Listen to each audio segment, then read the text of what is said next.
my mind, I need to know my structure before I actually put pen to paper. And if I have the structure in my mind, then when the writing begins, there is a kind of free flow that happens. And this is something that I think, again, is a throwback from my advertising days. That if I know whether if I'm going to be writing at, copy for, say, a luxury brand, is going to be different from the way that I would tackle, say, an FMCG product.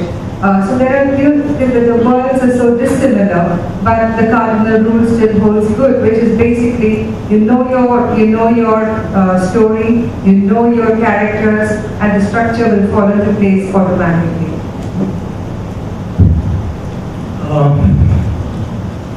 Unlike Anita, honestly speaking, I came into this industry with zero background of writing, I took the words of Somerset Maugham to heart.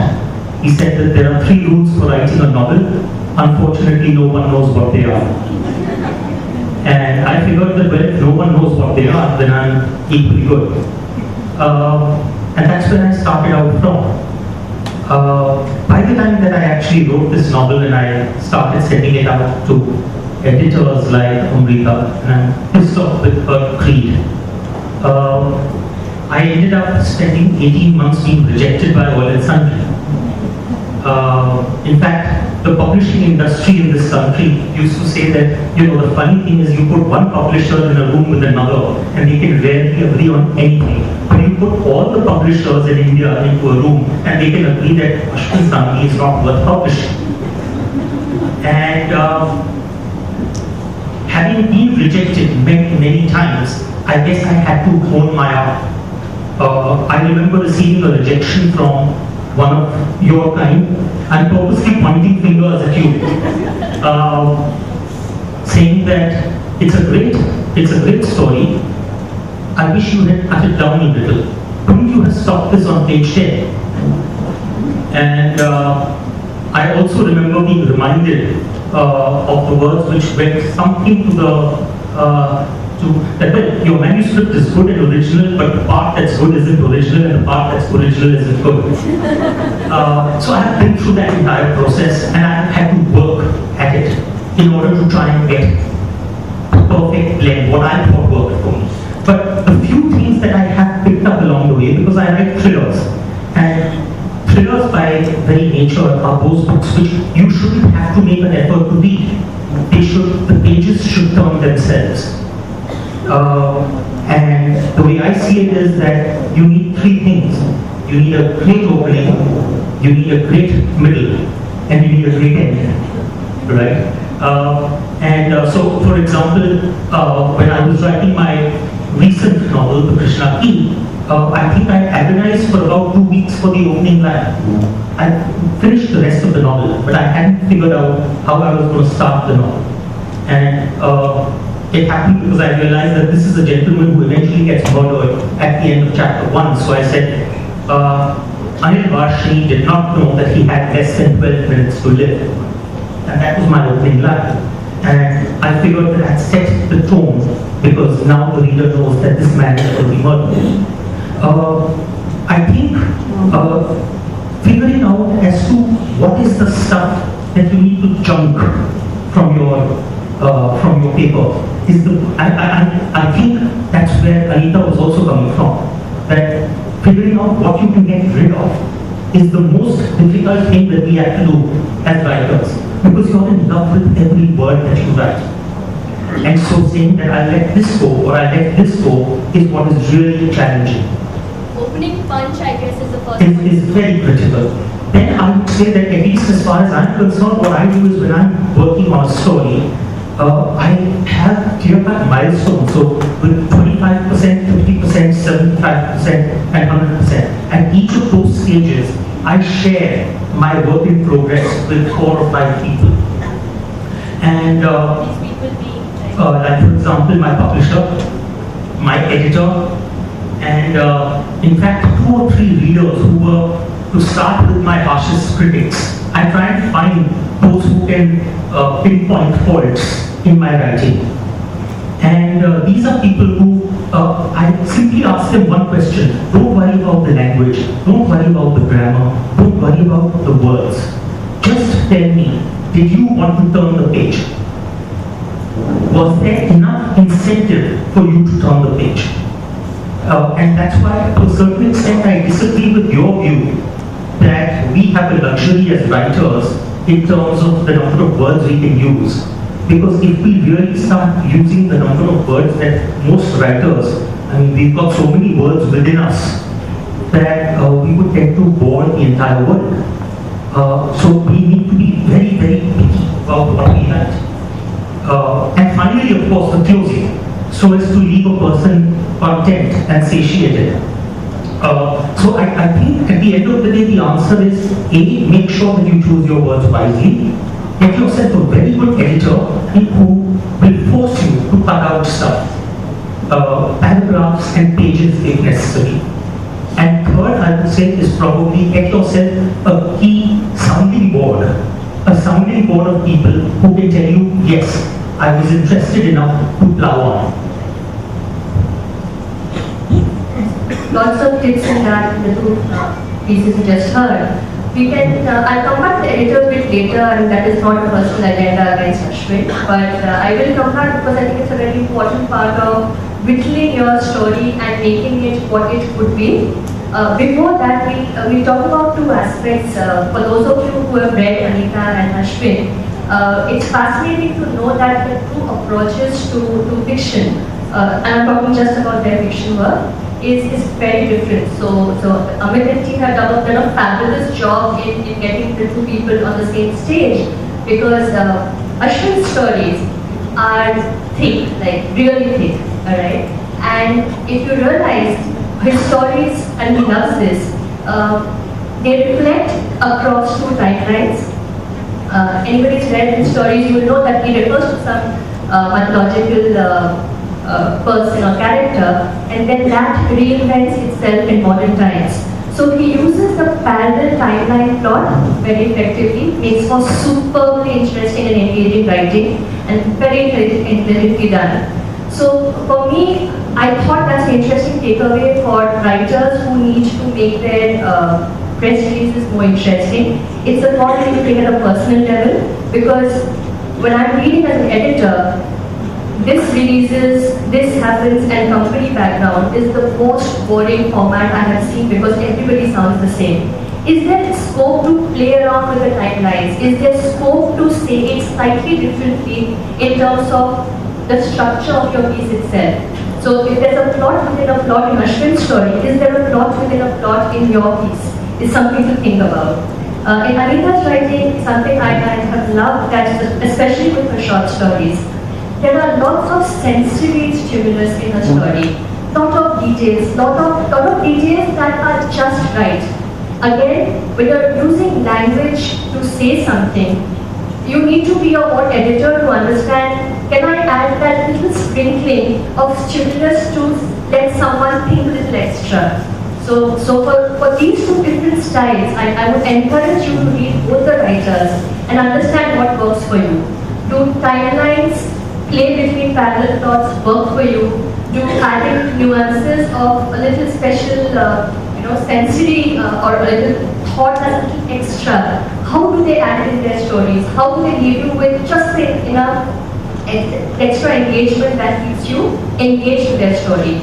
So do check out their stories. The part about editing, now Ashwin has already jumped the gun and told us how much he hates my cream.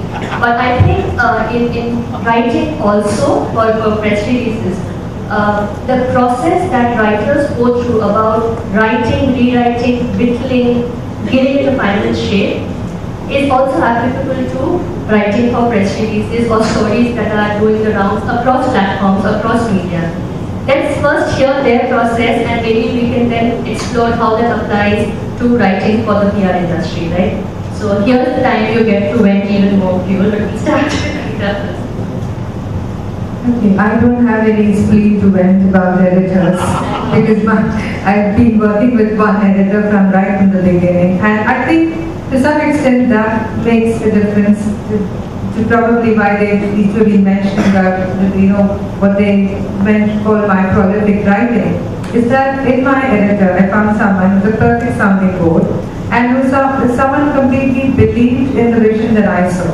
So, in many ways, the editing process happens even as I am writing, because I think as I think through the eyes of my editor to some extent, and I know that every writer has a decided style, and while you have a decided style, you also have the same way of making the same silly, stupid mistakes again and again and again. So, over the years, every time we work on the proofs, my editor has pointed it out to me, and I know automatically now when I start writing that there are certain things that I do which is essentially my way of doing it, and which may not always be the right way. And much as I may love it, that I would have to kind of, be cautious and hold myself in check to some extent, and make sure that I don't exaggerate at points, I don't push the envelope too far at some points, and basically try and keep it to a form which allows itself to be read effortlessly. I think that is the key element about editing. It's not just about tightening the plot, it's not just about sharper etching of characters, all of which is essential, but I think the most important aspect of editing is to make sure that when a piece of writing is read, that it flows smoothly, that it doesn't hold you up, there are no hitches in between, where you actually look at, a paragraph written and you think, okay, what on earth is that all about? So, to me, editing is knowing what to keep and what to throw away, and also to be able to revisit your work again and to look at it and ask yourself again, do I really need this, or can this go? And maybe I love writing this marvelous paragraph, but really it doesn't belong in here. I think for me at least, the editing process, after my initial experience with my first novel, after that wore off, I found myself a good editor, and thereafter I worked with the same editor for the last 7 years. But having said that, I must tell you that the way I see it is that now we've built up a group of individuals who are very good as wordsmiths. They understand where the commas and the full stops need to be changed. They probably are in a better position now to sort of say, hey listen, I think this word will sound better than the word that you have chosen. That's one part of it. But I think we are lacking, at least in my genre, is the ability to understand as to how the reader thinks. I can give you many examples of books which have gone on to become bestsellers, but which initially editors have had problems with. So I don't think necessarily editors are the right people to actually judge the quality of a story in terms of whether that story will appeal. What is the appeal factor of the story? And that is what we are desperately lacking today in our industry, particularly when it comes to commercial fiction, which doesn't necessarily have the rigor of literary fiction, where you're actually doing crafting of a sentence, you're weaving sentences and paragraphs. Here, it's much more, in fact, about simply spinning a bloody good yarn. Can you tell that story, and can you make sure that, for me, I consider a compliment to be something which someone says, hey listen, Ashwin, I was up till 2 o'clock in the morning reading your book, and I couldn't put it down. According to me, a book has barely done its job. The problem is you don't find editors who are in a position to tell you as to whether it's doing that or not. And that's the reason why you need to then start looking beyond the editors in order to figure out as to who can give you that sort of feedback. And so that is my one major gripe with the editing profession. I think the second part of it is, honestly speaking, I think I as an author have a tendency to get completely fed up of my story by the time I'm done writing. I've lived with that story for probably anywhere between 12 and 18 months. By the time that I've written the last paragraph, honestly speaking, I don't want to deal with it again. And so to that extent, I am not good as an editor myself. So therefore, to that extent, I believe that that's where the real polishing of your material starts, and that's where the job of the editor kicks in.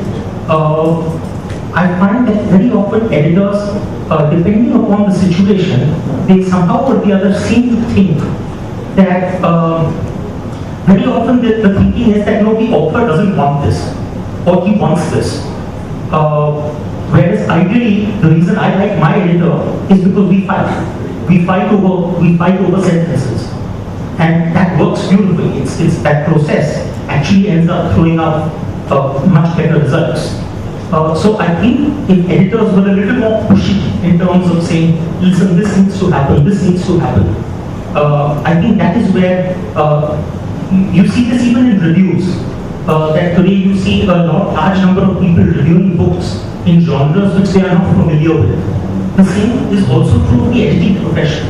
That editing needs to become much more specialized. That a person who can edit War and Peace is not the same person who can edit a James Bond novel. You know.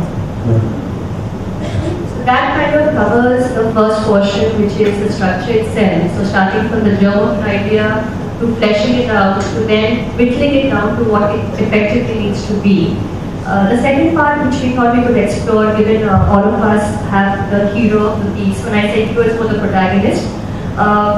What is it that stays with the audience? What is it that stays with the audience once they are sending us a sequel? Are we out of time? So, what is it that stays with the audience from the writer's point of view? So, the reader will have his or her own takeaway.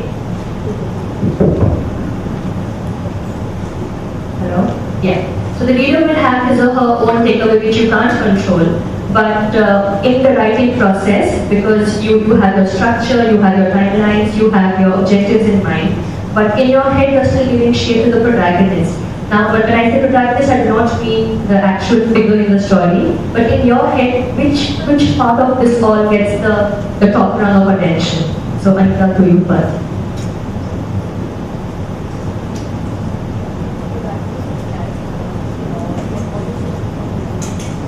Right. Okay. I think to me what works supremely is the character itself. The character is what drives the book forward for me. Yesterday I was doing an event where there was a lady who was talking to me about crime novels, and she said, interestingly, and she's I think a great reader, and so she was able to hallmark the difference so beautifully, and she said what drives a thriller forward, a crime novel, in fact, is the story. The characters are to some extent incidental. The story happens to the characters, and in literary fiction it happens the other way around. The characters make the story happen.